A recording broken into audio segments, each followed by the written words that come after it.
తెలంగాణలో ఇప్పుడు సినిమా వాళ్లకు రేవంత్ సర్కార్ చుక్కలు చూపిస్తోంది. గతంలో రెచ్చిపోయిన సినిమా వాళ్ళు ఇప్పుడు దాదాపుగా సైలెంట్ అయిపోయారు. ముఖ్యంగా అల్లు అర్జున్ అరెస్ట్ చేసిన ఎపిసోడ్ 2 తెలుగు రాష్ట్రాలతో పాటు దేశవ్యాప్తంగా ఓ సెన్సేషన్.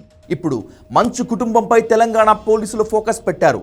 వారం రోజుల క్రితం మంచు ఫ్యామిలీలో జరిగినటువంటి రచ్చ అంతా ఇంతా కాదు. ఈ రచ్చ ఎపిసోడ్ విషయంలో తెలంగాణ సర్కార్ కూడా సీరియస్గానే ఉంది.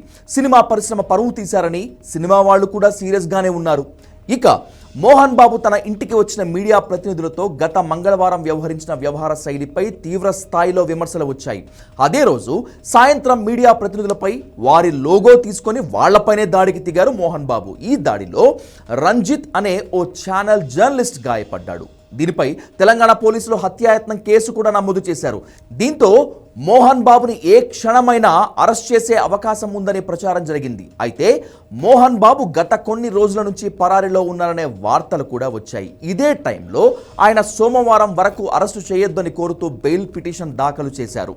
అయితే తెలంగాణ సర్కార్ మాత్రం హైకోర్టులో బలమైన వాదనలు వినిపించింది. దీంతో హైకోర్టులో ఆయనకు చుక్కెదురైంది. మోహన్ బాబు ఇక్కడే ఉన్నారనే విషయాన్ని అఫిడవిట్లో దాఖలు చేయాలని కోరింది కోర్టు. అప్పుడే ఏదైనా తేల్చుతామని చెప్పినటువంటి కోర్టు తదుపరి విచారణను సోమవారానికి వాయిదా వేసింది. ఇక మధ్యంతర ఉత్తర్వులు ఇచ్చేందుకు కోర్టు అంగీకరించలేదు.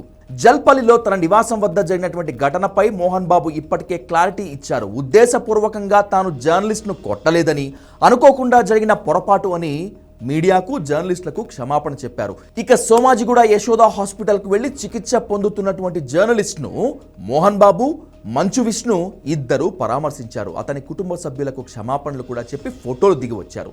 ఇప్పటికే మోహన్ బాబు తన లైసెన్స్డ్ గన్ను కూడా సరెండర్ చేశారు. తన పిఆర్ఓ ద్వారా డబుల్ బ్యారల్ గన్ను చంద్రగిరి పోలీసులకు అప్పగించేశారు. కొన్ని రోజులుగా మంచు కుటుంబంలో జరుగుతున్న వివాదాలు ఇప్పుడు ఏ మలుపులు తిరుగుతాయో అనేటువంటి ఆందోళన కూడా ఉంది. అయితే తెలంగాణ ప్రభుత్వ వర్గాల సమాచారం ప్రకారం మోహన్ బాబును అరెస్ట్ చేయటం ఖాయం అనే అభిప్రాయం వినిపిస్తోంది. రేవంత్ రెడ్డి కూడా సీరియస్గా ఉన్నారట. సాక్ష్యాలను కూడా పోలీసులు పూర్తిగా సేకరించి పెట్టుకున్నారు.